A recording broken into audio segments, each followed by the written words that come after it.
Hello, Internet. We're back. New season of our game audio interview series. With us today, we have Barry and Phil from Kaizen. Hey.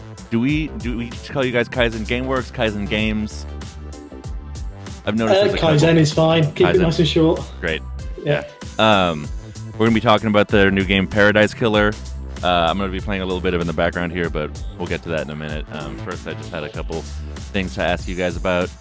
So, one of the things that we were talking about before the stream started was the whole world building aspect. How early in the game's development did you guys come on? Were you part of it like from the jump, or? So Ollie and I, so Ollie's not with us on the stream today, but he's the creative director and I'm the technical director. So we started this off about 18 months ago. It was kind of early, mid 2018. And like when you start all video games, it's kind of a bit dry when you start it. Like you're just trying to put things in and it's a bit bland. So there wasn't a lot of kind of world building straight away, but Ollie always had this vision for what it needed to be. And so it's something that kind of crept in slowly. And then so much of it was added over the course of like a month, just all the additional like collectibles. And as some of the art was finalized, it all just crammed in then. So yeah, it's been quite a journey sort of seeing it from this really weird white box to what it is today. And it's just a product of growth. Like there's always an extra thing we added just because it fit the world. And you know, it's our world. We can explore it. We create it as we wanted. So yeah, nice. It's really interesting. Yeah. Are you at the Kaizen office right now?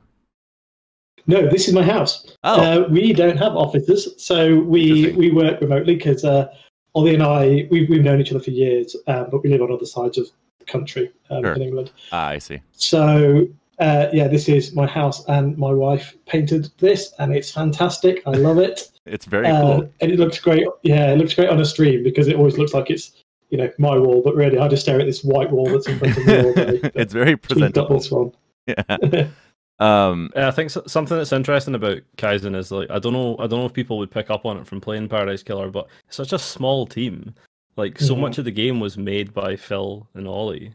How many of you are there? A huge percentage of that game. Our actual employees, there's Ollie and myself. That was it for Paradise Killer. But obviously we work with Barry, who's like a big contractor. Obviously he's done amazing things. And we brought in a few other people as well to do like QA, a bit of extra artwork, some of the character art, some 3D art. So I think like core team was 2, but it really is a collaborative effort with, I don't know, like 6 or 7 people coming in at different times, and our publishers of course helped out. Right. So and yeah, so, really small, but.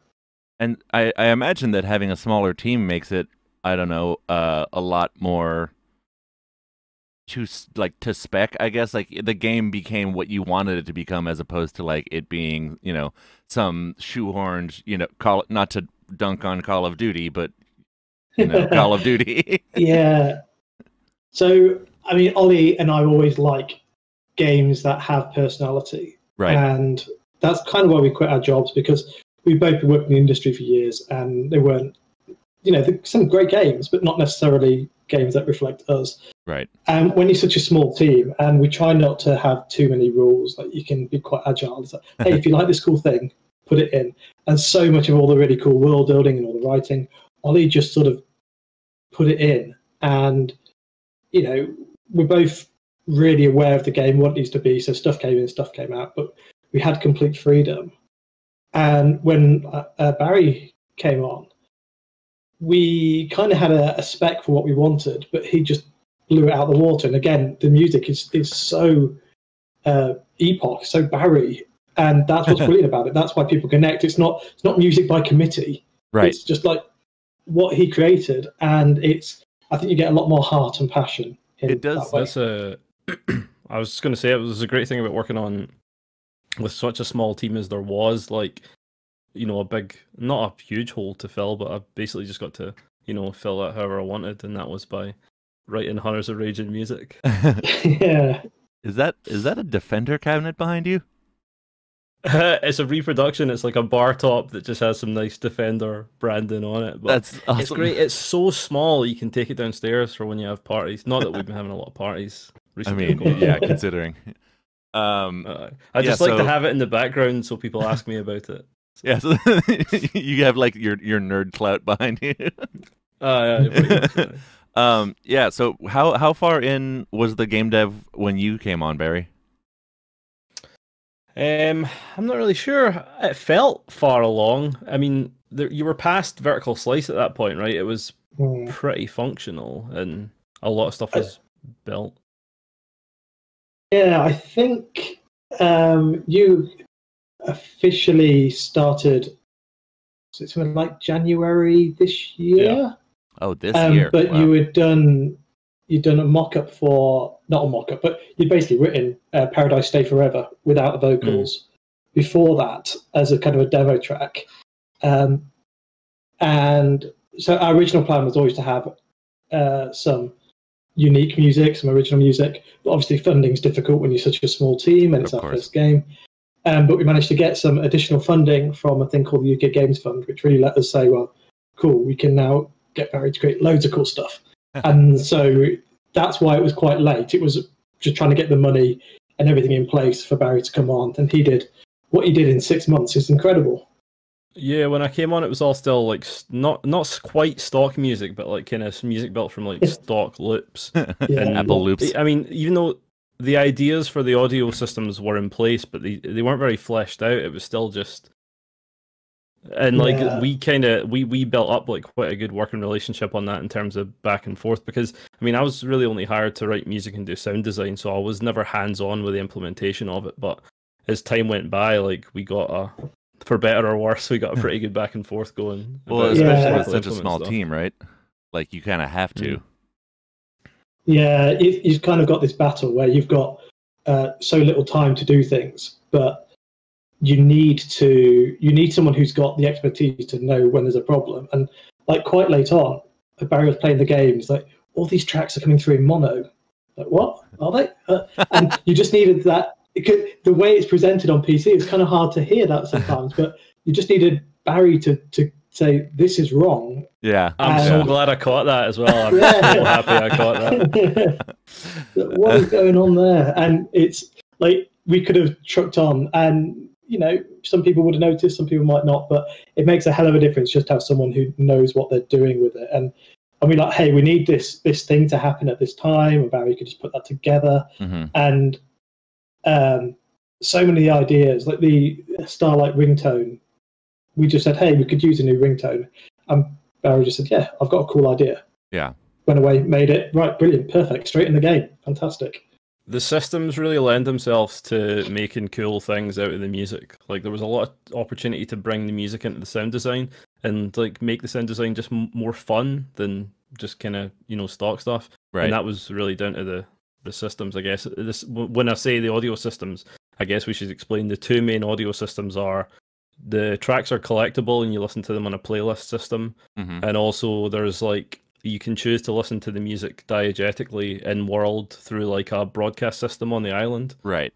And that works as you spatially move around the island, you get further or closer to speakers and you hear the music differently. And that's all done. I saw you guys were using Unreal, but what middleware were you guys using? I don't think I saw it in the.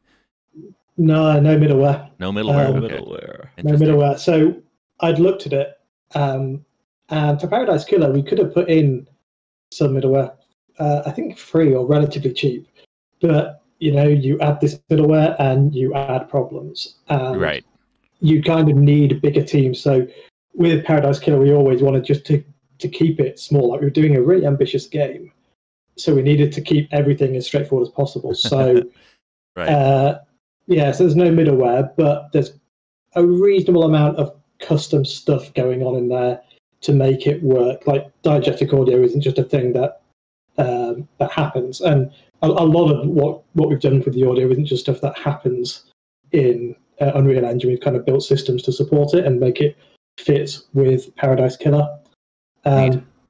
It's I mean, Unreal's great for audio. It's really powerful compared to some other systems I've used, but not quite as powerful as if you'd used like Fmod or something. Right. Yeah, I at our school we teach both Fmod and WWise, but we also have like a or wise, whatever, you know, whatever you're supposed to call. But we've started teaching Unreal as part of our Pro Tools for games classes because it does have such like deep integration with audio as far as like just or I don't want to say simple, but like a game engine that's not middleware based. So Barry, you were showing me your session earlier, and you use Cubase, you said? I do, yeah. Yeah. Have you been a Cubase user for, you know, since you've been working in games, or did you start on Cubase? I started on Cubase, which is the main reason I still use it. When I started at college, I started on Cubase and Nuendo, and then when I went to university, I got into Pro Tools. But I think Pro Tools at the time, I was using it a lot for recording, and it was great. But just for writing music, Cubase is always what I've kind of gelled with the most. Yeah, I feel like Pro Tools is definitely more the whole, like, it treats audio like audio, but you can't really mess with it as much. Yeah. It was always great if we were recording a session, and that it was always great for that. But I struggled with Pro Tools kind of to get creatively out of it what I needed. Right. Yeah, you don't see a lot of people producing in Pro Tools. No, I do know a couple of people that do, but I was not one of them. So. Yeah. Are they okay? Do they need help? I think they do actually. If you could offer some help, can you like deprogram people as part of your teaching? Is that something that can happen? I wish. That's a lot of our instructors are like, no, we will never teach Nuendo or Cubase. It's like, come on, guys, like it's fine. And that's not accurate. But you know, it's hard breaking people of their favorites, I guess. Not that you necessarily want to, but so with Cubase, I know there's a lot of integration with other like outside software. Like you can integrate with Fmod pretty easily. Do you have experience with that, or did you just was that just kind of fortuitous? I have a little bit of experience with that stuff, but for Paradise Killer, it was mostly just having to provide assets. Because again, like Phil was saying, for the longest time, I don't think those guys knew that they were going to have a full bespoke soundtrack. So when it came down to it, like I said, we only had 6 months. So by that point, there was an idea of the system, so we really just had to run with it. So mostly what I was doing was just providing assets. And there were a couple of changes as it went. Like if somewhere along we changed from looping music to not looping, which was fine. It didn't make a huge difference. It was just changing the arrangement of the songs. But there was a lot of stuff like that we just kind of had to change as we developed the audio systems, because they were being developed alongside the music being written. So right, yeah, and part of that, because you know the whole looping system is very common for games. What drove that decision? Was it just like, you know, because a lot of games, you have to have it that way because it's like, okay, you're in combat. The combat loop starts. When the combat ends, the combat loop ends. It plays the stinger and then goes back to the regular loop. But this game is not, how do I put this? Linear like that? Yeah. That's one of the things. When we first made, when the music first went into Paradise Killer, the very first system had this thing where we would play a track and it'd be unique per area. So you'd be in the citizen apartments and this little looping track would play. It's like 30 seconds of stock music. And it would play. And then when you went through to another area, like the suburbs, it would shift to a different track. So the idea was we would try and tie particular pieces of music to particular areas. And it kind of worked. And I think we might have stuck with that if we didn't have such strong individual pieces. Because what Barry made, that like every one of those songs is just a belter. And we're so big in the game on letting you choose what to do. And we figured one nice way of rewarding the player is for them to be able to find these pieces of music. That's kind of real meaningful rewards. And letting you have full control over it. And that, you know, you've got full control over almost everything you do in the island. So letting you have control over your playlist was really, really important. It makes sense, yeah.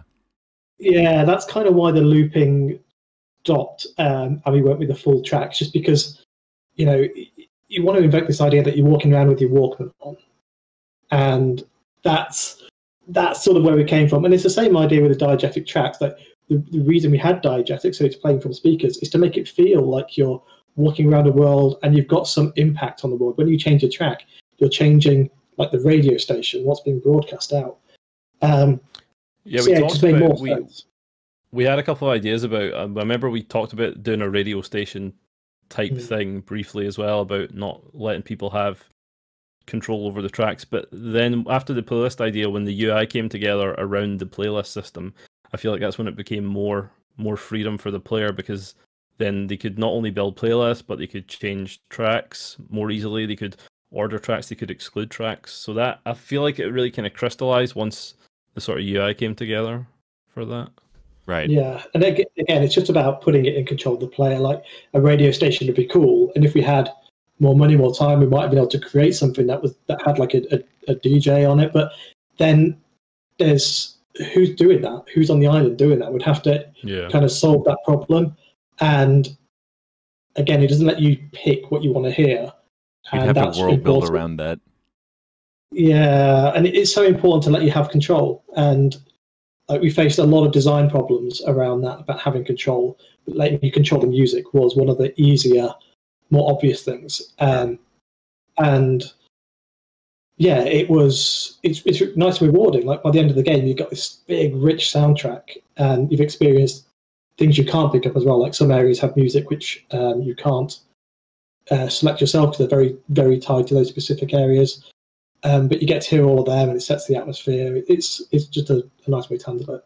Yeah, I thought it was kind of something I like about it is the tracks they add to the world building in a way, because they're just discarded songs that you just find that have these wee bits of flavor text attached to them that, you know, they have their own way of adding to the world building too, which I thought was really cool. Because at first I was kind of like, I was wary of the playlist system at first. I was like, I don't know, but I was super happy how it turned out, and like so much of that was just down to, I think we just kept pushing with it until it got to a place where it was like, yeah, this is good. Well, a couple things. Firstly, Phil, is your icon a hamster? Oh yeah, love hamsters. Had to be sure. That is my hamster, Kiari Hamu Hamu. Who? What? Yeah. How did you name him? Well, I like the name Kiari Pamu Pamu. Cool artist and good songs.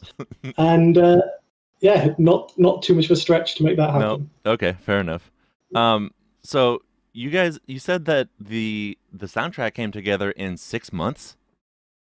Yeah, pretty much. You wrote all of this in 6 months? There was a couple of things demoed beforehand, but I mean, I started properly in January, and by the end of May, everything was submitted. And it took a bit longer to kind of sort mixes and stuff, but everything was written, recorded, and mixed. And by the end of May, all of it's you, like that jazz track at the beginning. All Oh no. The jazz track. 2 tracks, I think. Two tracks which are stock sounds. Okay. Well, stocks. We bought a license for them. One is the jazz track, and there's another kind of dark. There's a darker track. I forget exactly where it's used now. There's a bar one. The one's used at the cell, Desolation Cell, and then the other one's used in the. That's probably it, yeah. So yeah, those two aren't. And Barry did offer to write them, but I think like time constraints and just. I think I ended up delivering. I think I did one more track than we said we were going to do anyway, so I could have kept going, but it wouldn't have been a good idea. I was going to say the jazz track seemed mighty out of character considering the rest of the. It's fine. You're not really on the island at that point, right? So it's just the easy in. Yeah, it was. It was interesting too because I wasn't entirely sure what to expect going in because I'd read reviews and the way I found the game even was just like watching people's like top indie lists and I was like, this looks interesting, and the description was like visual novel / world. Like I don't even remember what the exact description was, but I was like, this is like it's like vaporwave, synthwave nightmare fuel. Mhm. And then the music started with jazz, and I'm like, oh, okay, what is happening? But Yeah, then when you get onto the island and you start playing as Lady, crap, Baby Love Dies. blanking out. Yeah, Lady Love Dies. The whole like the soundtrack changes into that vapor wave, synth wavy, and then it gets like more. As you get more into it, it gets like funkier. It's really interesting how it evolves, even though it's not loop based. It still kind of evolves with the game, and part of it I think is that flavor text you were talking about, where it's like it's these discarded songs, but a lot of the game you feel like the stuff you pick up is just like these bits and bobs that you're like it has this flavor text, and you're like, oh, that's very confusing, and then you piece it together, and it's like, oh, this like the world building starts to make sense. Yeah, Yeah. it's a real thing that in a lot of modern games, everything you pick up has to have some deep value within the game. It has to up some stat, it has to add your currency, or it has to do something.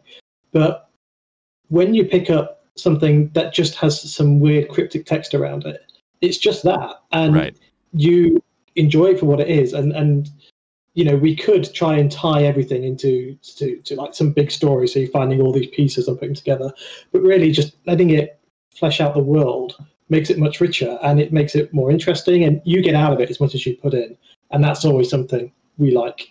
And putting that kind of track on the music as well. It's like we try to describe the track with the throwaway text, but keep it in the style of Paradise Killer. It's an interesting way to do it, and yeah, we never want to tell the player everything, so having these little things just opens up a mystery for them. It's really cool too, because when you like somehow it's I don't well I this probably is not a hot take, but it's almost more intriguing when the flavor text means like is not as relevant to, like, you don't have to think about like, oh, I have to equip this, I have this already equipped, I have to unequip and think about blah blah blah, and then it's like, no, this is just a thing. I'm going to look at it from all the angles to figure out why it's a thing, and then read the flavor text, and it's like, that's it. That's the whole... That's investigation. What you're describing is investigation. that's okay, yeah, good point. I guess I never put that together myself. I really love the flavor text. I mean, for the music especially, I would just give Ollie a list of just words that I associated with the songs, and then he would turn it into, like, he would do the Ollie thing, and it would be Paradise Killer stuff. Like, it's creative vision is like so locked in. It's just I could just give him stuff and be like, oh, there it is, it's Paradise Killer. It's amazing seeing that progress as well, because at the start of the game, like, these things come quite slow, and he'd come up with some cool names. Like, a lot of the names of the characters were there early on, but the flavor text was much more dry. And then as we're getting further and further on the project, like, you'd give him words and he would just spew out this amazing text that, it was never out of place. It always worked in Paradise Killer, and yeah, did an amazing job of that. Yeah, it's really interesting. So Vera, you mentioned that you like provided those, like, that word list for it. Did you have any input on any of the creative parts of the game, or was that just like was it too late? There were a couple of wee things I got to put in some stuff on. One of the things that I really like is between our day and night cycle, there's like a wee bit of music which is based on something called Goji no Chaimu, which is basically the 5 o'clock chime, which is a thing I experienced in Japan, where it's like they use it as like it became like a going home song for workers, but it's like a test of their emergency broadcast system that they play in like a lot of small Japanese towns. And so I always wanted to get that into a game, and Paradise Killer was like, it had a day-night cycle, so I was like, we had to do this. So the music dips down, and then you get this wee jingle when it changes from day to night, and vice versa. That's awesome. There were a couple of wee things like that I got to contribute to, which were fun. Yeah, it definitely kind of added to the flavour of a lot of things as well. It's kind of hard to talk about some of this stuff without spoiling the game, but there's certain things which we needed to draw your attention to, and they needed to be a certain kind of sound.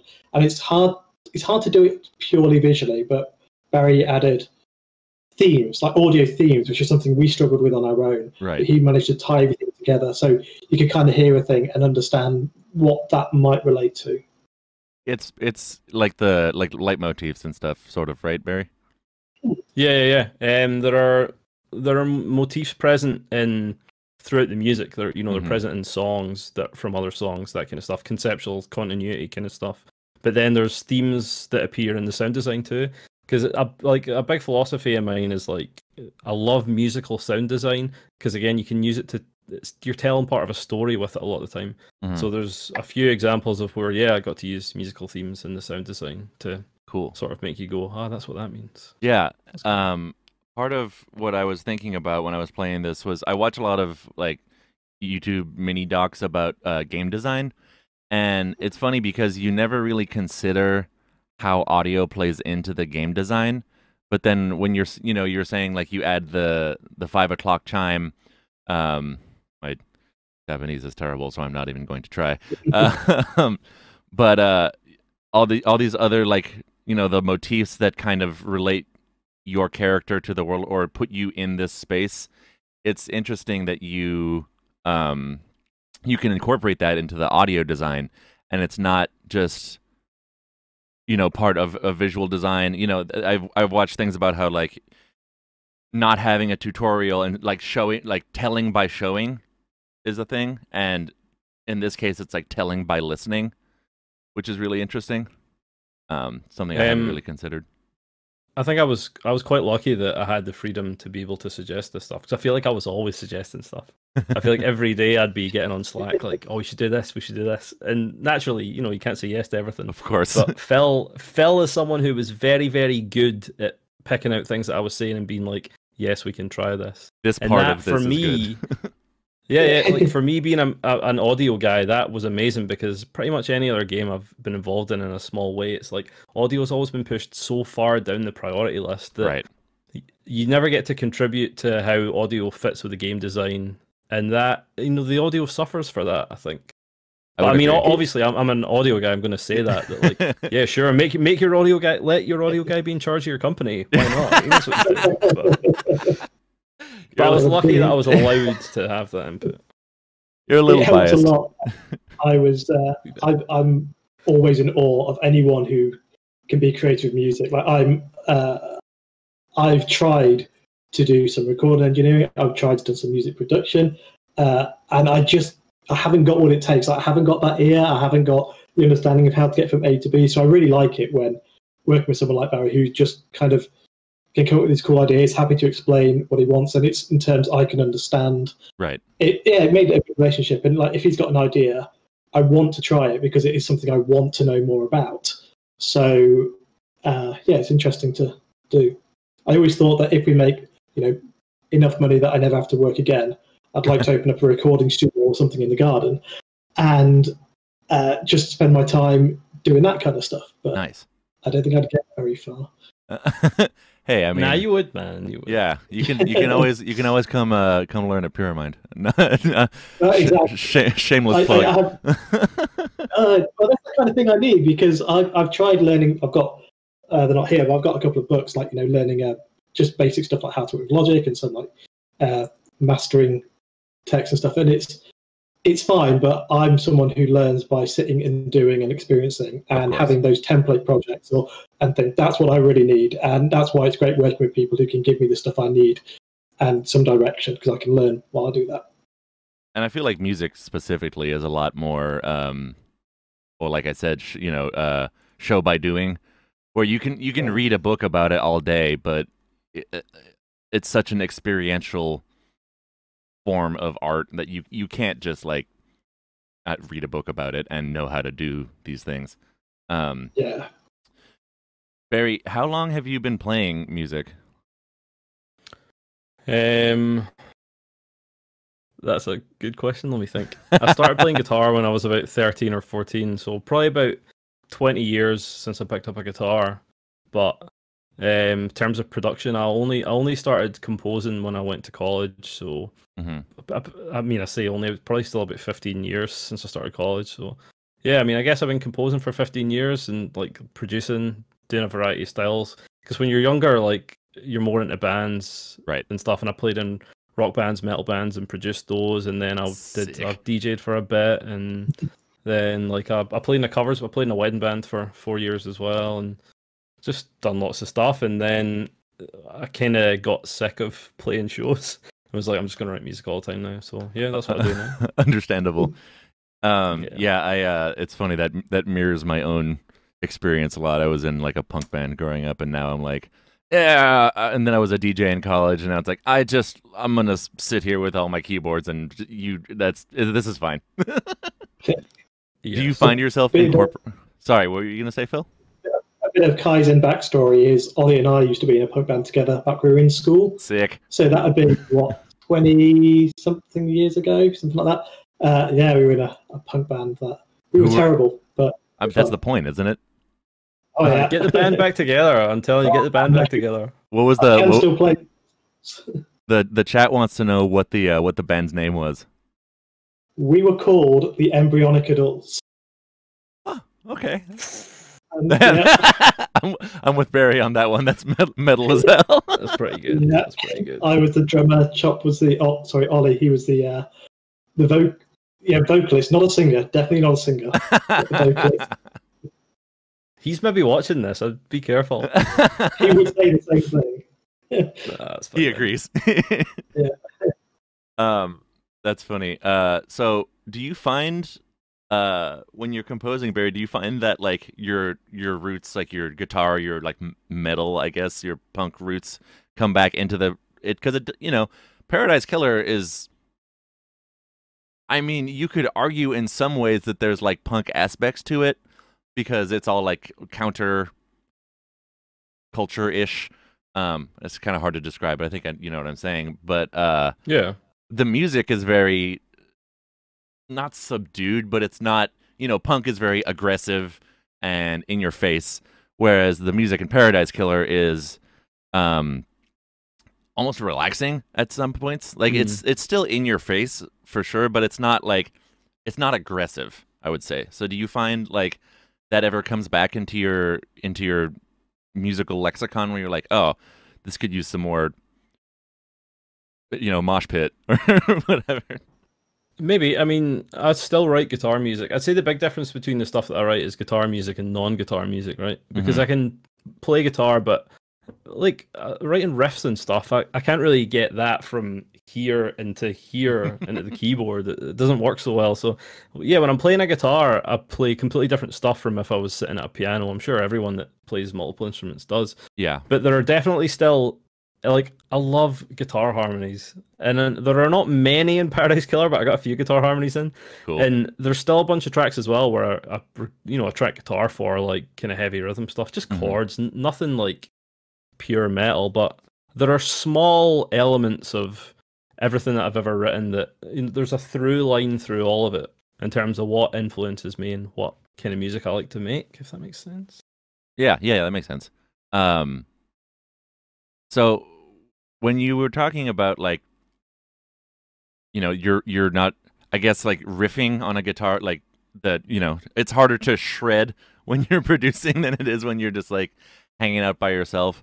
Does that relate to game design in a way too? Because I have the thought that like when you're design or game development, I guess, because you have all these ideas like that you want to implement, like you want to riff on all these things happening, but how much of it gets left on the cutting room floor when you guys are developing? I'd just like to say before Phil gets into this, like I'm very much a maximalist in my approach to pretty much everything, and like it's very hard for me to know when to stop, to the point where, especially if I'm mixing, like I say this all the time, but some mixing I get into like deep misery with mixing because it just keeps going. So like something I learned over the course of Paradise Killer was you only have 6 months. I need to not be a maximalist about every single part of my approach. Right. So I managed to compartmentalize that into different parts of it, which interestingly, I think Paradise Killer visually is quite a maximalist game in areas too. So I'd be interested to know, Phil, if you have any feelings about that. That's really interesting. Compartmentalized maximalism. I've done it. You wouldn't think I could do it, but I did it. Yeah. I mean, that's probably true for like all of this. So a mistake a lot of people make when you make a game is overscoping it. So we need to put all this stuff in. Right. And then, of course, you realize you can't. And you run out of time, you run out of money, whatever. And often that's a real problem, because to take something out is really hard. Like there's a cost to just taking something out. So you have to balance, do we just try and make something that works? Do we make it better? Do we have to take it out? What do we do? And so over the course of the last few years, Ollie and I have kind of learned how to make games that are quite systemic or quite modular, so we can take the bits out that aren't working quite easily. We can put in trial things. So if we want to try out a system, we can put something in quite quickly, see if it works, and then expand it. And if it's not working, kind of just pull it out without it having a massive impact on the whole game.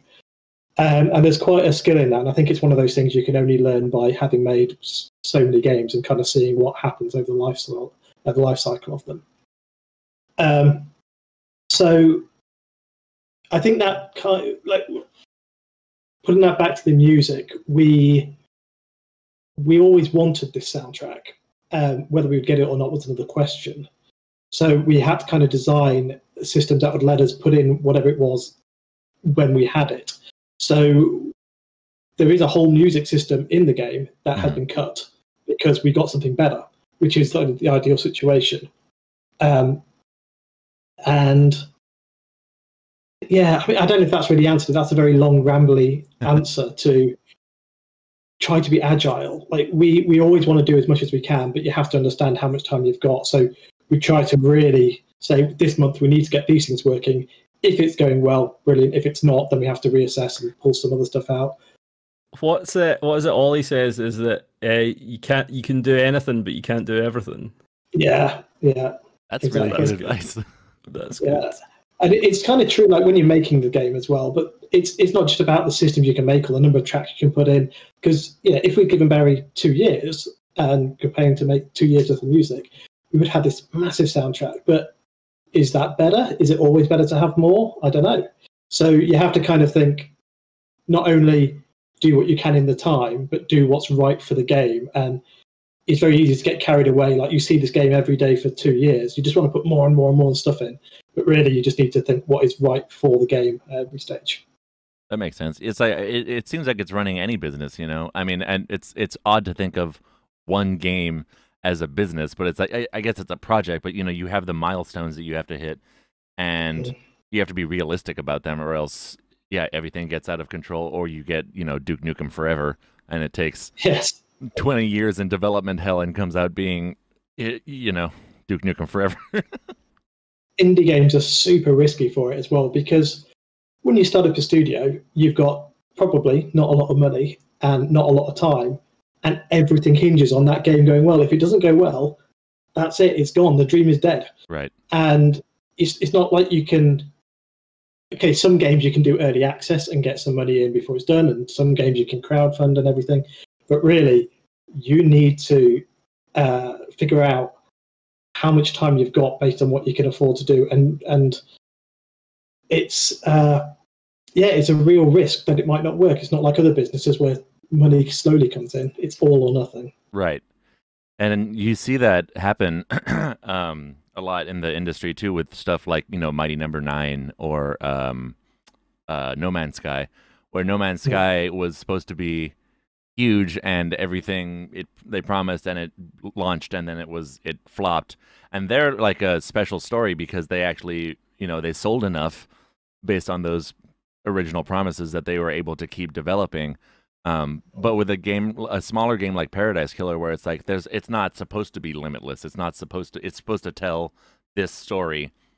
It seems like setting those guidelines, those benchmarks or guideposts are like a lot more feasible, I guess, than something like No Man's Sky. Yeah, when you can control you could in a GTA style world, that kind of size. Everybody is he's gone.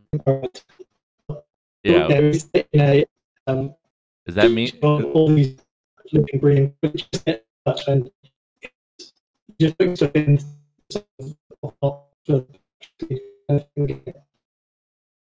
Is that me or is No, I that you couldn't hear guys? any of that. Yeah. But I think Phil, your connection's going a bit stay there. Yeah. Okay. It's not just me. Okay, cool. Yeah, I'll come back. If you're- I like himself, it's fine. This is the I know. Thanks Discord. This is the problem with cross Atlantic, you know, video chatting. Here, let me see if me turning my video off will help. Doing so well. Oh, there it goes. Oh, there Okay. we go. He's back. Cool, He's cool, back. cool. Much better. Yay. So, can you give us the cliff notes on what you just? Wait a second. Is that a Dreamcast shirt? Oh yeah, it is. It's, Hell yeah, that's awesome. Yeah, that, great console. I've got mine right up here. Yeah. Anyway, what do we miss? What were the cliff notes on that part? Oh, I can't remember what we're saying now. That's the best thing you've ever music, said, man, and no one heard it. You absolutely Yeah, smashed it. Not a single person heard it. That's okay. So Barry, did you want to show us that session that you had pulled up real quick before we get into the game? I can't really get into the nitty gritty of it here, but I have a session that got some stems from one of our tracks, and I thought it might be cool to talk about the way our tracks are kind of the way I constructed them for the game, because they all followed a similar sort of pattern. So the magic of OBS. Yeah, I know. Right? Speaking of which, let me full Cool. screen your screen capture here. Boop, boop, bop. Fit to screen and put it. I am Cubase. Hey man, get out of my session. There we go. So hopefully the audio is good enough that people can hear what's happening here. But this is a track called Go-Go Style, which is a sort of short, sharp burst of everything that happens in the Paradise Killer soundtrack. So it's a good one to talk about. Mm-hmm. So I'll play a wee bit of it. Let me know if it's too loud. 2 seconds. All right, let's go.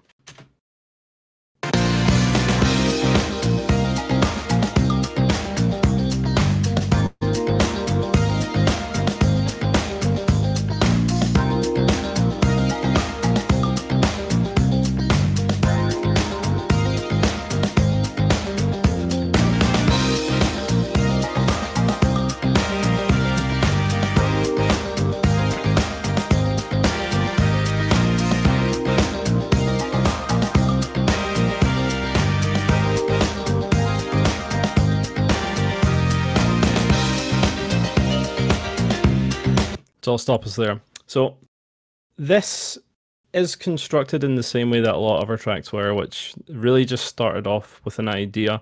The demo process for this game was really good because I could just send an 8 or a 16 bar idea and get approval on it and then immediately get stuck into it. So I'll let you hear the demo. So this was 28 tracks? Say again, sorry? This was 28 tracks, it looks like? Yeah. I can't count. 29? This is one of the low intensity projects as well, I would say. So yeah, I'll just let you hear a wee bit of the demo and you can hear kind of how it evolved.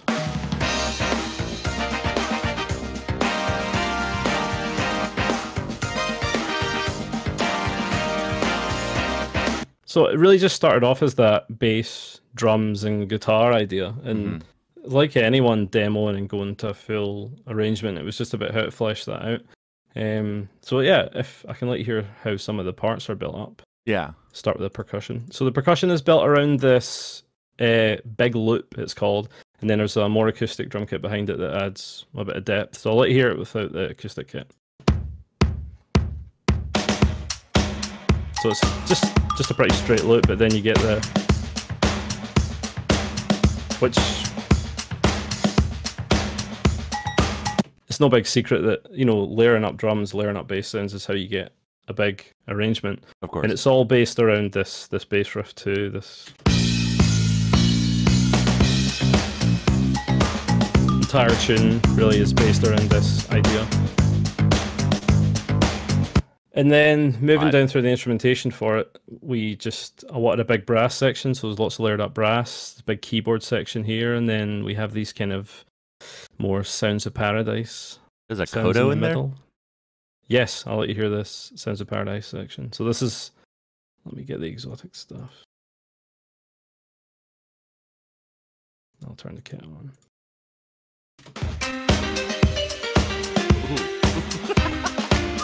I love that.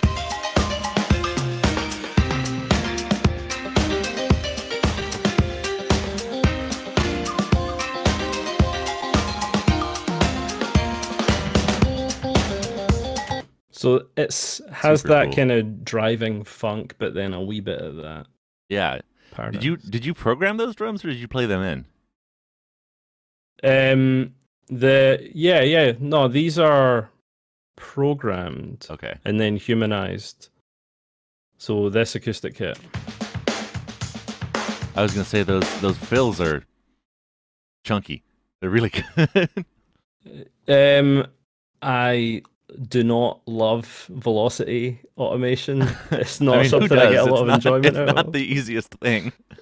It's not. This is a lot of the kit sounds on Paradise Killer are just like big 80s sounds because you just set it all to 127. You don't need to worry about it. So, yeah, it's fair enough. we got. I'll let you hear a wee bit of the sax solo. Actually, let me find it. So we have amazing sax player on this tune, Fabian Hernandez, who played on a bunch of our tracks, but there's some very nice sax in this. So I'll tell you what, actually, let me go from... I gotta tell you, the Go-Go's kill me every time. This tune was originally called Go-Go a Go-Go, but I thought it was too on the nose. So I'll let you hear this whole section here. So what we have here is we get the M1 piano, classic piano sound, and this wee synth solo, and then there's this kind of funky breakdown, and then we have the sax solo. So I'll play through that.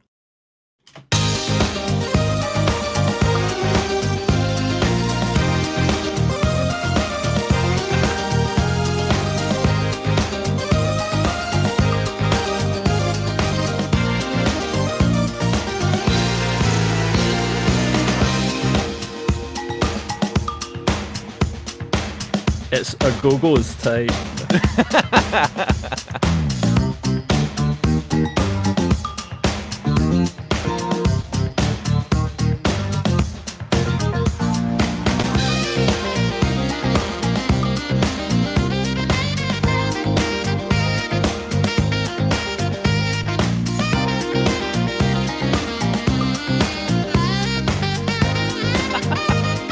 Jesus Christ.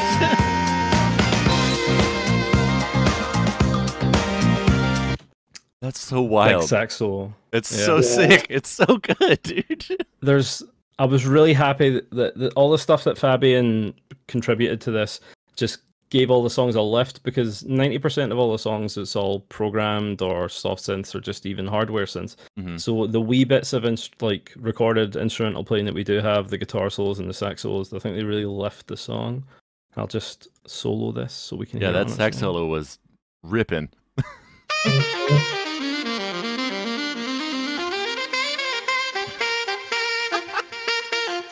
It's so intense. It's so good.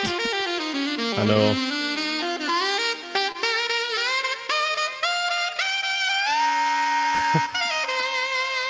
Mixing that stuff, dude, a joy, an absolute joy. Oh, it rips so hard. It's so cool. I was so happy to get it in the amount of songs that we did, because again, we didn't have a huge audio budget, but I felt it was really important to get some great players. Yeah, I think you need that to, especially when you're writing songs that are kind of have a jazz fusion slant. The playing needs to be there. Sure. So, and like I'm a guitarist, but I'm not an amazing guitarist, so I would much rather get an amazing guitarist than one to contribute. Right? I know that feeling. Yeah. So one more thing that I think's cool here about the kind of iterative process of writing these, there's a bit towards the end here where the earlier wee synth solo comes back, but it's replaced by the guitar. So I'll let you hear that.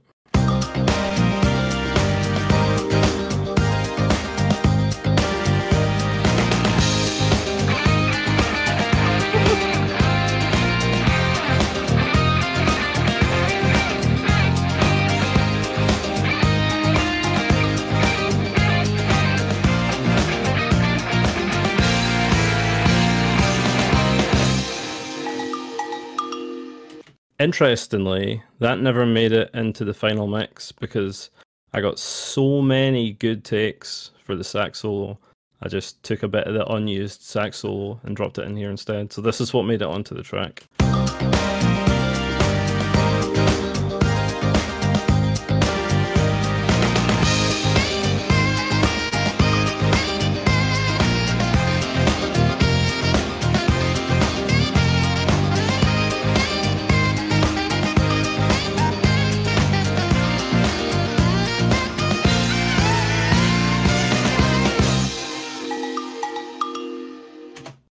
Oh my god, dude.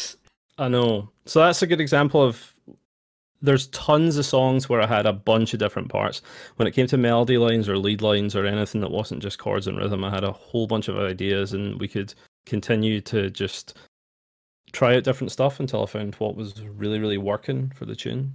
So, and there's a lot of stuff in this tune. I mean, it's a big, thick tune. There's a lot of instrumental arrangement stuff in it, but yeah, I think it's a nice short example of this is what the Paradise Killer soundtrack is. That's an awesome example. It's a big tune. It's interesting too, because like, you know, a lot of people don't even consider like audio for games as a career necessarily. But then, you know, you play them something like that, and it's like, this could have been a Hall & Oates song. Like, if you really like. I appreciate that. I appreciate that a lot. Thank you. I'm never afraid for stuff to sound like what it's influenced by as well. I mean, go-go style is obviously influenced by jazz fusion, 80s pop music, video game music, all that stuff. So, you know, all this music's supposed to be fun, so it was great just to completely just go for it. You know, just make it like that. Why not? Yeah, lean in. And part of that too is one of our instructors, I think he's in the chat right now. Actually, actually I know he's in the chat right now. He always says, like, you know, don't be afraid. Like, it's not a bad thing when someone says this sounds like, oh, like this sounds like this person. It's like, that's a compliment. They're comparing you to someone who is, you know, famous, successful, a talented musician that everybody likes or whatever. And so it's like, this is, it's awesome. It's really, yeah, I'm kind of speechless about that whole arrangement. Especially, I mean, the sax solo is incredible. The guitar solo rips, man. You could have kept it in there, but I like it. No one's ever heard that. This is a stream exclusive. That we play guitar. No one's heard that before, okay. We like that. You playing, Barry? That was me playing guitar. One of the few bits of lead. I played like 5 or 6 bits of lead on the soundtrack, so that was one of me. And that's the I heard some of those guitar harmonies you're so fond of. You were talking about in there. That's them. It sounded pretty cool, man. Yeah. Okay, so I'm gonna jump into the game a little bit here, just so we can see more of how this all pieces together. Because, well, here we are at the beginning here with this super. So this is you, right? This is not the stock stuff. This is. Oh yeah, no, this is you. I already know. I hear the sax. That was the title screen was vitally important to me as a track. Originally, we didn't have a track for the title screen. It's funny. It was just going to play the main theme, but I was like, we need to set the tone here. It's a really important one to have as well. So many people have said to me, like, that tells me what the game is. Yeah. I mean, my wife heard it. I don't think she even saw it with the title screen. She just heard it. She said, is that your title music or something like that?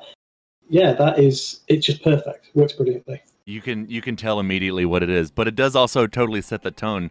I mean, this whole scene, like the like purple moon and the clip art ocean, it's very like, but it seems very purposeful too, because it's like, you know, vaporwave in a way where it's like it's this whole kind of, like you said, it's like walking around with your Walkman. It's like future retro type deal. Yeah, it's that. On you go. Sorry, I was going to say the whole thing is kind of DIY punk ethic, right? Like, it's just, what can you do? And you know, back when Ollie and I were playing in a band, if you wanted a poster, you just kind of threw it together, and it was fine. It was cool. And now I think people expect things to have this super clean, professional look, and it has to be like all done by a graphic designer. But sometimes things can just look cool when they've got this DIY feel to them. Yeah, definitely. All I was going to say about the title screen is, I think a friend of mine said that when he started playing it, he said the title screen made him think of it was like Dreamcast lobby music. Yeah, exactly. Job done. It's it was important that was evocative of various things. The whole thing. Did you did you do the VO recording as well, Barry? The what? Sorry. The VO recording, the voices. The VO was recorded remotely due to pandemic stuff, and then I had to master it all. Yeah, and kind of make it sit. But I did also voice a character in the game. Oh, really? Interesting. I did. Yeah. That came in quite late, didn't it? It was a good move. I was very happy about that as well, I have to say. So, doing the VO remotely was a real challenge. Like we worked with some great artists, but obviously when it's in a different room with different mics and different kind of levels of quality, you've got a real mix of a lot of quality levels, but it all just came through in a slightly different style. Like if you're in the room, you could direct it a little bit better, and we didn't have that luxury, both from a time and money point of view. But Barry did a great job of making it all work together. It was quite hard to balance because, like you said, different mics, different rooms. It was not fun, but I think we mostly did all right with it. Yeah, that's a lot of variety in a room tone, and mic curves that you're gonna have to deal with that. Yeah, a few of them came mastered already as well, so a few of them were like so I just had to mix to whatever the most compressed one was, which again it wasn't fun, but we did it. It was good. It worked. I mean, I think so. Just get your on the stream. Cool. So even like just on the intro screen here, you get some of the flavor where it's like, you will soon enter a paradise where fact and truth are not the same. It's like, that doesn't, what is the, like, pretending I've never played the game before, like, what do you even take from that? You're just like, oh man, this whole thing is going to be weird and wild and different already. And then, obviously the accessibility and autosave is nice to know. Yeah, kind of a mix of you need to know this, but this could be anything. Right. And so... actually, can I ask a question? I have a question. It might be a bit weird for me to ask a question. But... Go for it. I've seen a lot of people saying like Paradise Killer has really good accessibility, and I know that a lot of your design philosophy is you don't want to be too obvious about stuff. So was there any point where like kind of you want to make it not even accessibility, but making the game playable versus not wanting to give players too much obvious direction? Did that ever kind of butt up against each other? Sometimes. Ollie's if it hadn't been for Ollie, I think I would have done much more direction, much more trying to tell people where to go. But that would have been massively to the detriment of the game. You need that to flow through. But for things like the accessibility, it really is just, there's no excuse not to put that stuff front and center. We want people to have a good time. We want people to feel like no matter what the game is, they can enjoy it, and we'll do whatever we can. Once you're in the game, then it's a case of what works. And we just, in Paradise Killer, we had to be careful about how much direction you give, just because we never want to tell the player what to do, because then that sort of affects how you make decisions later on. So from the get-go, it's sort of, here you are, we're giving you the absolute minimum, and it's up to you to choose what to do, when to do it. Too much direction breaks that. I remember thinking, in relation to the playlist system, my initial thought was that we needed to briefly explain the playlist system to the player. And I remember Ollie saying like he'd seen someone organically find the playlist system and they thought it was really cool. And that was the right decision. Like, we didn't have to explain the playlist system. I was just something I was like, oh, we should explain that. But it's weird, it's like...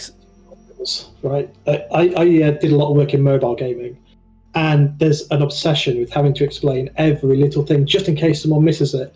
But you do that, and there's no discovery, there's no joy. And it would have been very easy for us to say, oh, hey, you can collect new tracks. If you go to this spot, we could force you to pick up a track before you could progress past some stage. But then where's the joy? Right. You know, once you discover it and find it for yourself, that's the joy, and you feel like you've achieved something. And as a game where you're an investigator, that's kind of important. And that's that whole philosophy of, showing, not telling, which Yeah. I can definitely see as, like, coming from a mobile game standpoint, where it's like, yeah, the mobile, because, like, even on the front, like the front of this game, the opening screen where you have the controller and it's like, here are the controls, just so you know, that's it. Yeah. There's no, they're like, there for you. right, and that's really all you kind of need. I mean, you, in a way, it helps you get to grips with, you're using okay, this is probably not a mouse and keyboard game, etc. But then, once you're in the game, it's like, it doesn't hold your hand at all. It's not saying, like, there's no arrow pointing you to go, like, you have to go this way. Like when you get the laptop, I'm forgetting the name of your. Yeah, it's based on sound. Like, you hear it ringing, and you just walk towards the ringing. And so that, like, that whole. Another day in exile. So. Sorry. No, go ahead. There's a certain amount of trust we put in the player all the way through this, and like a lot of the times when we were playing the game, I would ask Ollie. Sorry, when we were making the game, I would ask Ollie, what happens if someone doesn't understand this? What happens if they don't go here? And his answer was always, I can't help them. You cannot tell people what to do all the time, especially when you're trying to make a game that's so non-linear. And if you do tell them, then they're not going to find all the other things, or they're not going to enjoy the experience of finding it. You have to relinquish control and put trust in them. And the trust is something we value very highly in this game. We never, ever want to break that trust. So, yeah, it's really important to make sure that you always keep that consistent. And it's so easy in a game to try and pretend otherwise and think, oh, well, we played it so long, we need this to happen, or we want to make sure someone doesn't miss it. But it's too much sometimes. Yeah, I feel like it was this. Oh, sorry, on you go. No, go ahead, Barry. I was just going to say, I feel like it was slightly the same with the music. When you give people some starting tracks, and then they have to go and collect all the tracks. It's like, if people don't want to engage with the playlist system, then they're not going to get that out of it. But you can't force people to do that. It's there to be found and enjoyed by people who want to be like, oh, cool, this is a cool thing, I'll do this. And for me, for someone who's always written games where it's like music goes here, it's like any one of these tracks you've written could be playing at any point of the game. Like, that was hard for me to get to grips with as being fine, but it is fine. It does work. When you commit to it, it works. So, like for the collection of the music, we could give you a list and say you've collected one of 18, or one of, give you a list of how many tracks you could collect. But we didn't want to do that, because that becomes a shopping list of things you have to do. So instead, there's the subtle clue of how many slots have you got in your playlist. And that is a little clue for anyone who cares. They can go and figure out if they've got everything or not. It's there if you want to find it. But Shinji. I know. I didn't spend a lot of time looking at the sprite design originally. Or, like, is it even a sprite? What do we call this? But yeah, we call it it's very playful, let's say. So for a lot of the, like, this stuff where she's, there's a couple lines that she'll say, and then there's all the typing noises. Is that all stock, or did you synthesize that, Barry? Or sample it? When it came to the typing sound, especially, Ollie had some very specific ideas for what he wanted in terms of an aggressive typing sound. So, yeah, I mean, I just layered up a bunch of typing sounds. I had a bunch of clicks that are just Foley stuff that I did from various keyboards and other typing sounds, and layered them up until it was not quite a machine gun, but not far off a machine gun. And I really love the typing sound. I know I'm biased, of course, but I think I did a good job with the typing sound. I'm happy with that. I like it. I think it's good. It's aggressive, but it's not too much. There's a thing that I remember reading about, like the UI sounds in Pokemon and Final Fantasy, where it's like the little bleeps and bloops, where it's like you hear that sound hundreds of thousands of times. So it has to be pronounced enough that you know it's happening, but not so in your face that you hate it every time after you hear it, you know, X amount of times. So I feel like the typing sound in this is very similar to that, because you're investigating, there's all this flavor text, you're talking with people, all that stuff. For the typing sounds, I really just had to keep EQing it until it didn't sound harsh at all. So it was a lot of going huge back and dips forth. at 1 and 2K. Exactly. So I wanted to feel like you're being hit with a tiny pillow every time. Malaki wants to know, Barry, what's your favorite Eurobeat Christmas song? Oh, is this an inside joke that I am? No, I mean, this has taken me by surprise, but I do love Eurobeat. So any of the Dave Rogers ones, I think Dave Rogers did a Eurobeat cover of "Do They Know It's Christmas?" So okay, and that's obviously a classic. So I'd say that. What about you, Phil? Do you have one? I'm just trying to think. Do I know any Eurobeat Christmas songs? I don't even know what that is. I have the Super Eurobeat Christmas album, Phil. I will give it to you. Excellent. It's a good Christmas. If you don't know what present. Eurobeat is, it's like incredibly up tempo. It's like it's made in Europe. It's like Italian, but was imported to Japan and soundtracked a really famous anime series called Initial D, which is about drift racing. Oh, and then okay. Eurobeat's tied to, like, I don't know if you remember Para Para dancing and stuff like that. That was a big thing. So yeah, Eurobeat's like, yeah, it's like what Italo disco became, I would say. And then I've spent 4 solid days listening to Eurobeat, and it gets on you a little bit too much. My wife runs a stall at some Comic-Cons, and for a while she wanted this kind of upbeat, kind of fun thing, and she found Disney Eurobeat, and it's fine the first 3 times through, and then you find yourself singing along in some sort of terrible falsetto version of Aladdin's. You have to get into the high energy mindset, man. Yeah. I mean, you mentioned Initial D, and I see your Gundam collection back there. Are you a fellow weeb man of culture? You're playing Paradise Killer right now. This is a game that was made by weebs, quite clearly, I would say. So love it. It's funny. We're all weebs in our own unique ways. So. I say that to everybody. I mean, it's like, no, you like wrestling. That's just weebs for wrestling. Was it Westaboo? I believe used to be the term. Yep, I think that's still a thing. Is it still a thing? There you go. So I see, talking to Shinji, his name is Shin. Jigath. It's very Cthulhuian, Lovecraftian. That's the word. Was that on purpose, or did you guys take a lot of influence from that type of stuff?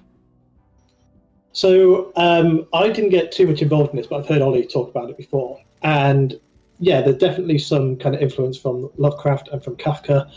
That kind of otherworldly, astral god kind of thing. That's all influenced by that. But I think a lot of the names are not very Lovecraftian. They are based on Ollie's magic word generator in his head, where he just looks around his room and squishes things together to make interesting character names. So they've all been Kaiser Sosade? Pretty much. Do you know where the cosmic horror angle came from? Did that come before the kind of 80s neon hangover Vaporwave Island, or were they always like... Yeah. The Vaporwave came in not late, but we did a vertical slice of the game, an early one, just to kind of prove the concept. And at that time, there were small hints of Vaporwave and small hints of City Pop, but it was more dark. So the cosmic horror was there very early on. The City Pop came in a little bit later. And we only really leaned into that when we realised we needed to find a style for the UI, a style that tied it to the 80s, because we always wanted to do that, and a style that just kind of lifted it up, because too much cosmic horror is a bit dark. I mean, sure. Yep. And so that stuff, like the starlight tone, that you said that took you a while to come up with, Barry? Just the ringtone? No, that was pretty much an instant idea. As soon as I knew we needed a ringtone, that's based on one of the musical themes from the main theme. So that was just a very quick idea. I was like, do that. That works. That's cool. super cool. There's so much of the, in terms of the music and the sound design, that we had to actively sit down and plan. So much of it is front loaded into this section you're in just now. Because you start off, there's a looping track here, which is one of the few instances of looping tracks, and then we have that Starlight startup sequence there, which is a ton of sound design that's all timed to UI elements. That was a nightmare. Yes, it was. But we got through it. We're still friends. It's fine. So why was that specifically a nightmare? That was a nightmare because... hey, look, nightmare computer. Commercially, I've used either custom engines or Unity before making this game. And we chose to use Unreal because I had a lot of experience with it. I'm very familiar with C++, so it wasn't a big step for me. But I think that screen was pretty much the first bit of UI I ever made. And it stayed like it was with small iterations throughout most of development. And when it came to putting the sound effects in, it turns out I'd made it in the worst possible way. So we were just trying to cram in all these things, and Barry was giving me stuff, and it's just like, oh man, I'm struggling to time it up. And I forgot I'd put in little random elements in there to try and vary the sounds I used to have. I was messing with stuff. So it really was. I didn't know any better when I made that screen. Because we ended up doing, like, you know, we have the entire sequence, time it to this, and then that didn't work, and it's like, well, let's put all the sound effects in individually and time them to the individual things, but that didn't work either. So in the end, we have like 3 or 4 different parts of the sequence that all trigger at different times, and yeah, it's confusing. Yeah. If I was doing it now, it would be not a problem. It was just dealing with that legacy stuff, and because it was relatively late on, did not want to pull it out and completely break it. Right. So we had to work with it a little bit, and yeah, thank you, Barry, for your patience on that one. I just realised we're about to get to a big audio moment here, so I don't know if you want to talk about this, Phil. So yeah, we always wanted this moment where you descend from your cell into the world, and we wanted a big moment. So I think the best thing to do is just play it out, and we can talk about it afterwards. All right, I'll trigger it. Whee! Yeah.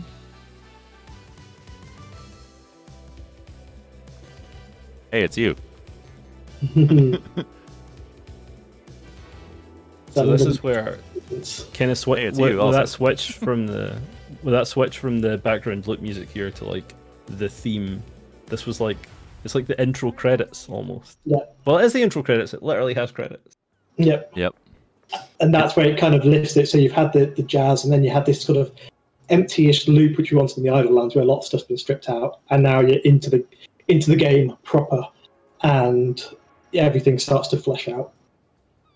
But that was fun to do as well, getting that timing, and you made that little bass slide and hi-hat lift as you jump, which just kind of added to that. Ooh. Yeah, we talked about working with stems and fading stuff in dynamically and out with tempo, but it just made more sense just to cut it up into its constituent parts. It's a good example of where it would have been easy for us to direct the game more. Like, we could have taken a lot of control away from the player and forced things to happen in a particular way. But even in that moment, we wanted you to be able to jump out any way you can. Try and break it, try and jump anywhere you want. And that slightly alters the timing. So it was a challenge to get it to always work, regardless of what the player did. That's really interesting. Because you think, it should be just like set it and forget it. But the fact that, you have all these parameters that you have to, be aware of is, a lot of people... well, maybe not. I don't know. But I feel like before I started looking into anything about game dev, it was just like, oh, this is just, you plop it in there and it's done. That's it. Mm. But in cases that's true, but in others it is not so much. It's funny, we're talking about the Dreamcast, how the title screen looks like the Dreamcast intro. You're wearing your Dreamcast shirt. Even like the falling sequence, it has this very like late Sega vibe to it.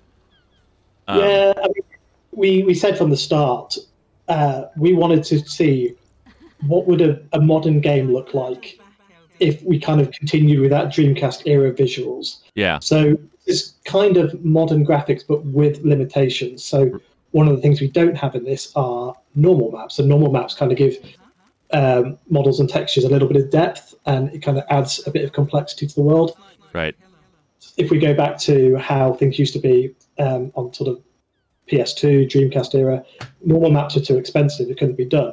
So instead they had more detailed textures. So that's kind of the way we wanted to push it. And it's quite subtle. I'm not sure you'd necessarily always notice it, but it adds to the vibe. And it really does. And like even that transition screen right there, it's just so like it is very like vaporwave indie punk rock type, where it's like it's clip art of some, or it's a stock photo.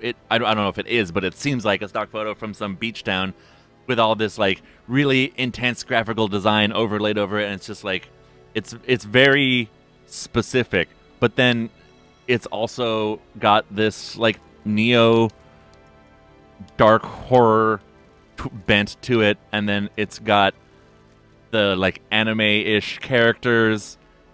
It's so like what?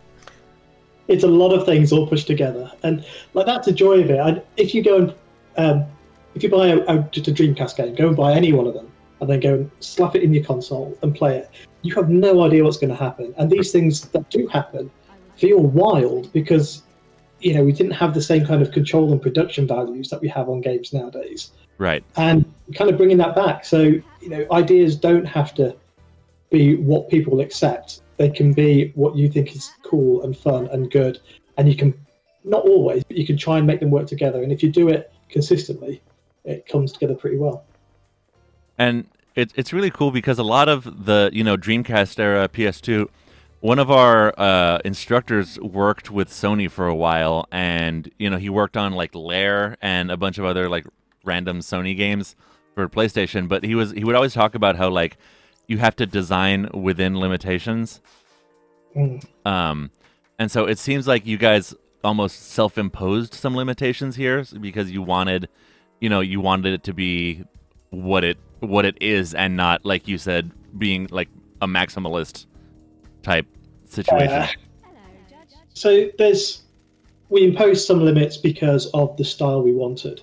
Right. But you also have the limit of how much time you've got. And if we'd wanted to have 3D characters, that's the thing we could have done. But it adds a whole bunch of complexity in every way. You'd have to solve a lot of style problems. You'd have to obviously create them and do the animations. And it adds a whole load of stuff to it. If we'd done that, we wouldn't have been able to do something else. Right. So you kind of just have to say, it's that thing like Barry said earlier. You can't do everything. You've got to pick the things you want to do, and that's Ollie's thing. I don't want to steal it. That's definitely Ollie's thing. Yes. Yeah, and I think. Oh, sorry, you go. Go on. I was just going to say, I mean, in terms of imposing limitations, I definitely did that with the music in terms of what I made available to myself, instrument-wise. Really? I tried to really champion like a handful of synthesizers. I used the Korg M1 for 70% of the soundtrack. The M1 is like the workhorse of the soundtrack. Not only because it's of the time, but just because I didn't want to have to get into a point where I was just going looking for sounds all the time. I just wanted something. I say this to everyone all the time, but the serotonin hit you get from pressing one button on a keyboard and then it makes an amazing organ sound. Right. Can't beat that. And I do love sound design, especially from a synthesis point of view. But I really wanted this to just be about the sounds, and then by using the M1 sounds, I could then use them in the sound design too, because that's something that's very video gamey. Is like, oh, this sound from this song is being used in this wee sting or this wee sound effect. Kind of chiptune-y almost. Yeah, I mean, even if you think it's like PlayStation games, I always think Final Fantasy VII is a good example because it has like the electric piano sound, the string sound that's the same throughout. So I didn't want to have a constant palette, but over the whole soundtrack, for example, there's only three drum kits, kind of 3 different drum kits. The bass sound, the bass guitar is the same bass guitar for the whole thing. And yeah, the M1 piano features a lot, so I just wanted to limit myself with the amount of sounds I was using to make sure that they were, a sound was represented in more than one track, because again, it ties it together quite nicely. Right. But there were also tracks that have no common elements. because they were used for different things. For example, there's a track called the Sarcophagus, which is like this kind of dark electro tune, which pretty much has no common elements, but it has melodic and harmonic themes from another song. So it was just all about tying stuff together. And part of what I have heard from some of our instructors, trying to break this game real quick, is sometimes the sound design, like the tiny sounds, like what we just had a second ago when you get a clue or when you get given an item, just those little blips and bloops.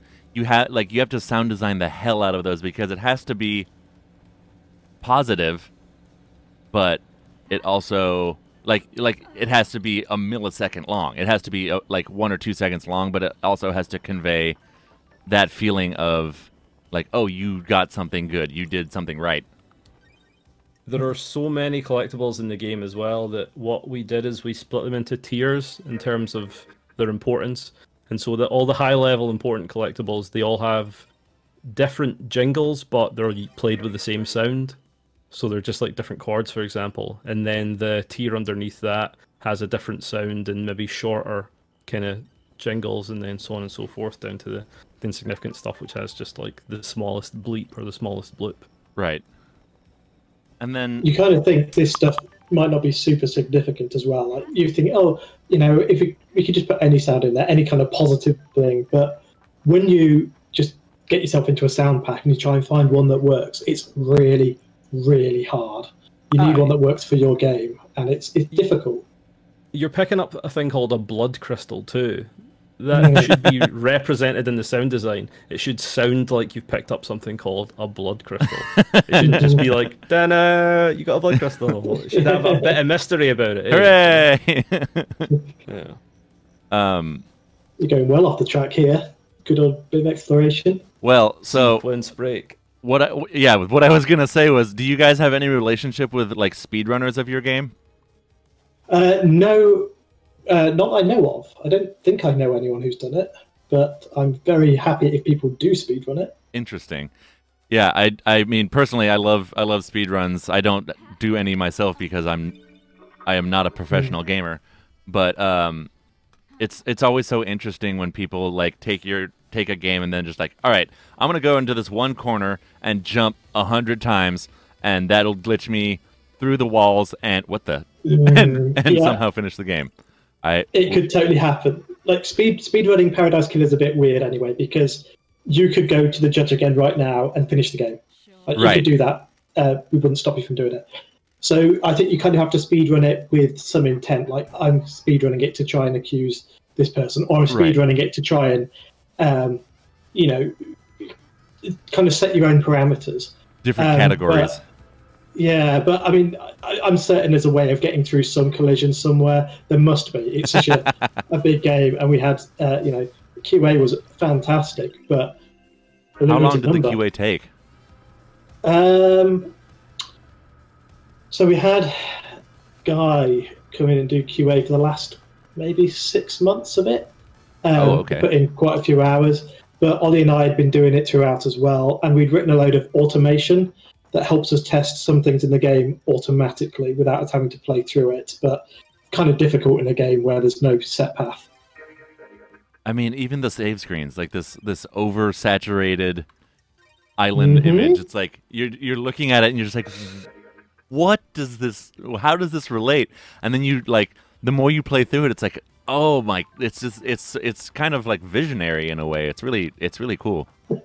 Yeah, you get familiar with the game, and so the idea of seeing a spinning moon against that island image might seem kind of weird, but they're themes that carry on throughout the game, and then after you played for about 3 or 4 hours, it all has a place, it all has a purpose, and we never wanted to put something in just for the sake of it. Right. So, it's all there for a reason.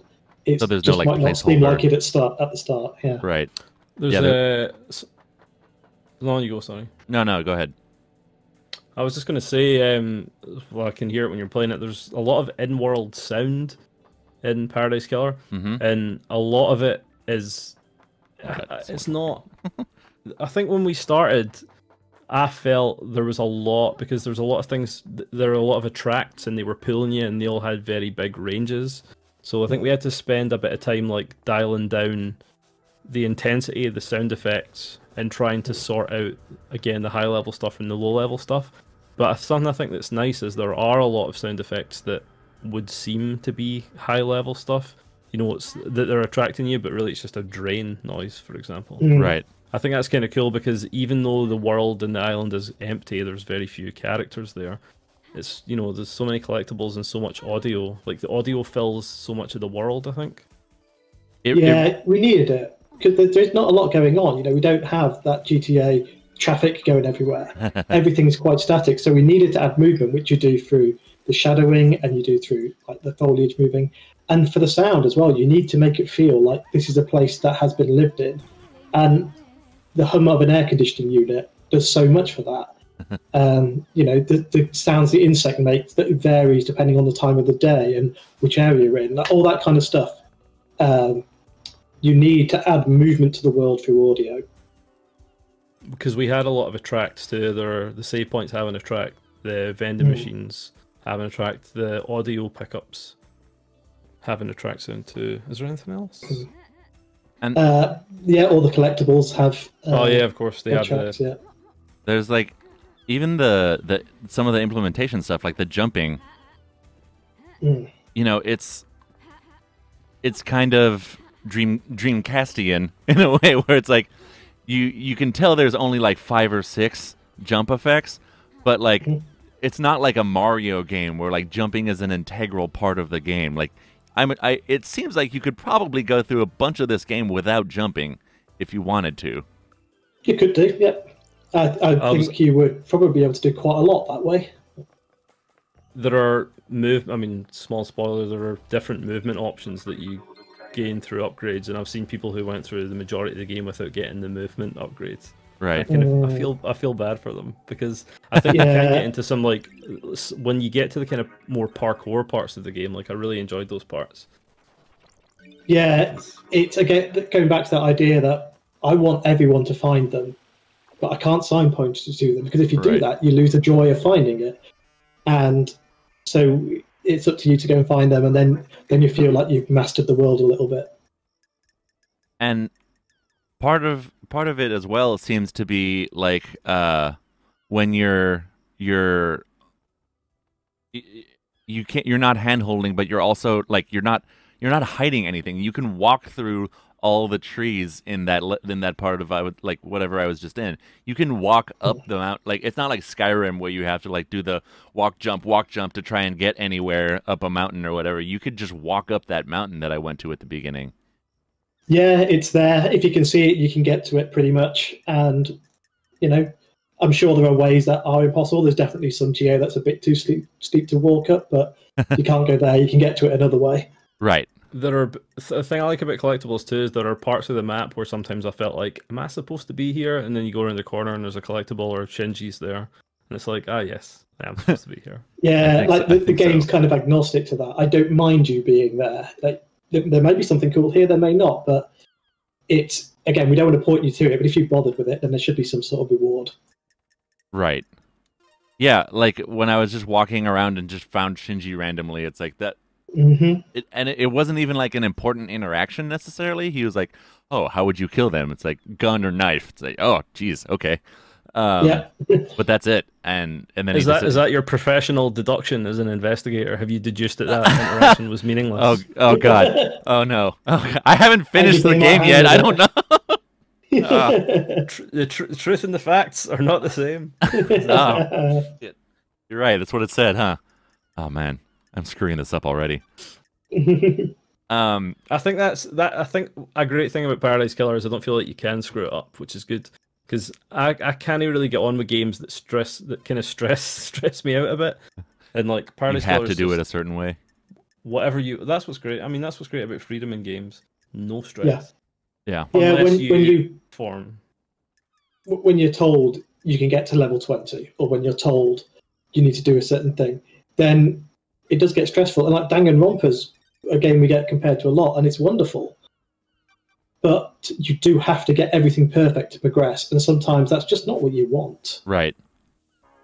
Yeah, and like I've played some of Danganronpa, and I could see it in the UI design where like the characters are flat. It's an investigative game. Mm-hmm. But yeah, in Danganronpa, you have to guess exactly what is, Yeah, you're playing a linear story, and you have to get it right to progress. Exactly. Whereas in this, it's like you're playing through the story, but you have like so many ways of coming to that conclusion. Mm. Sick. It's a good track. Here we go. That's it. That's a good tune. Bam. I think the only thing that becomes stressful about Paradise Killer is you have to ultimately make your own choices and live with the consequences of those choices. Yeah, it's a difficult thing, right? Isn't that just like life, man? Isn't this just like a microcosm of life, man? That's all life is. We're all trapped on a vaporwave island. Oh fuck! And we all possibly murdered someone, but God, knife or gun, Yes, FBI. These guys right here.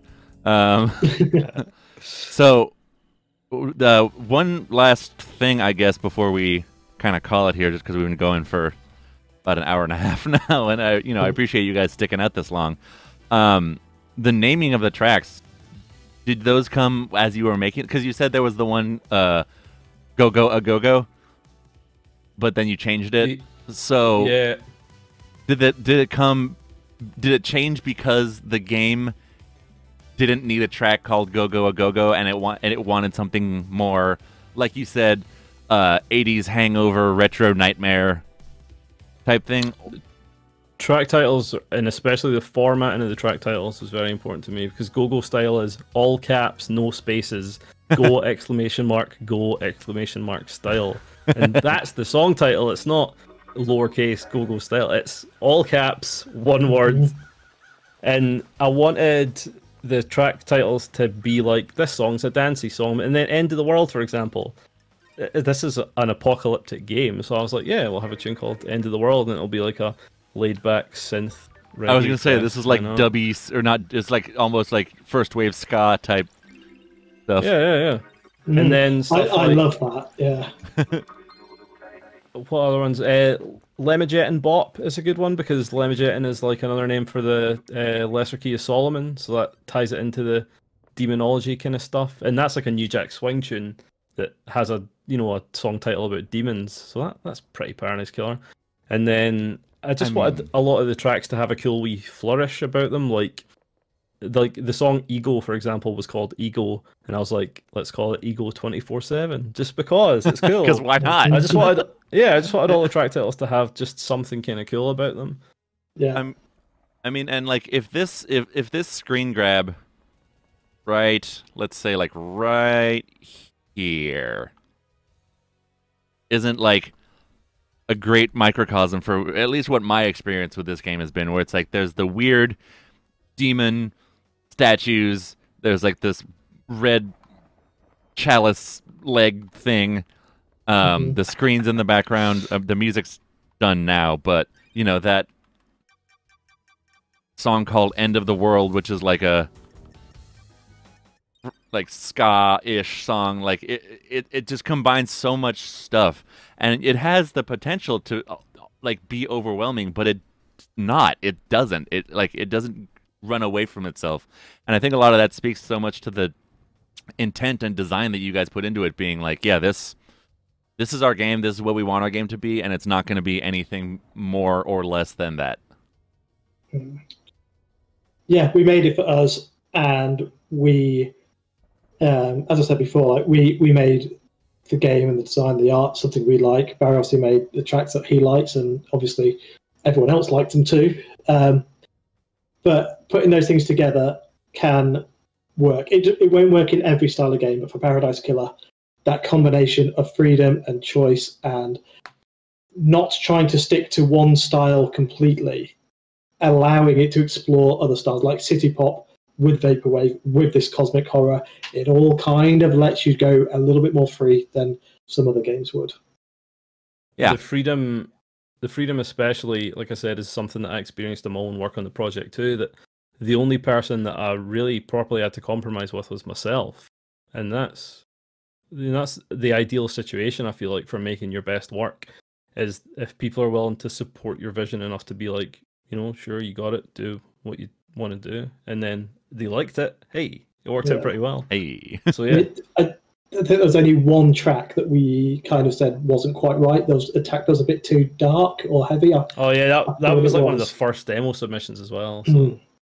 Yeah, and other than that, like everything that got sent through was just hot banger all the way through. Well, I think that's going to be it for us today, you guys. I really appreciate you guys coming on with me and talking about your game, Paradise Killer. Anybody watching this now or in the future, go buy Paradise Killer. It is live on Steam. Is it on Epic also, or is it just Steam? It's on Steam. It's on Switch.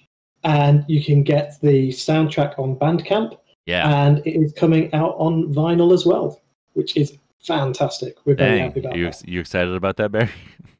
Very, very, very excited. We have a very nice blue and pink vinyl coming out. So. Sick. It's gonna be good. Anything you guys wanted to say before we log off here?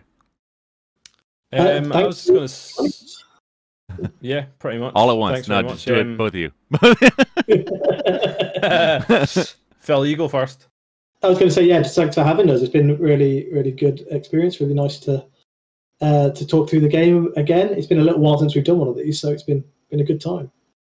Yeah, we try and, we're trying to shine more of a light on the games where audio is not only important, but like spotlit in a way.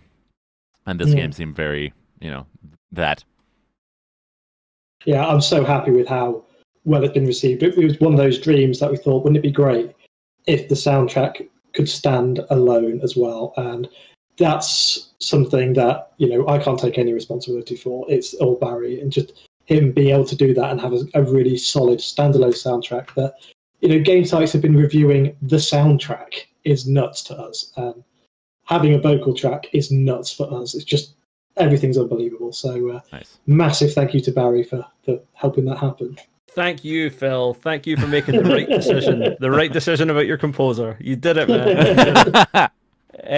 I don't have anything much to add. I was just going to say again, thanks for having us. But if anyone had any questions about any of the audio or the sound design stuff, you can grab me on Twitter. At No Stopping Epoch on Twitter. So just get me on there if you had any questions. Cool.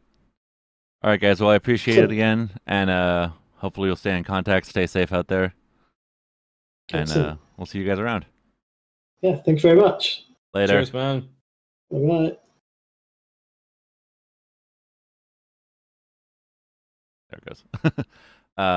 Anyway, yeah, thank you to all of you for watching. I appreciate everybody for coming out for this. Obviously, thanks again to the Paradise Killer guys, the Kaizen Game people, everybody on that little dev team. We really appreciate anyone who comes to talk to us about their games, especially anything coming out now during the insert required reference to global pandemic here. But yeah, so have a good rest of your day, and we'll see you next time.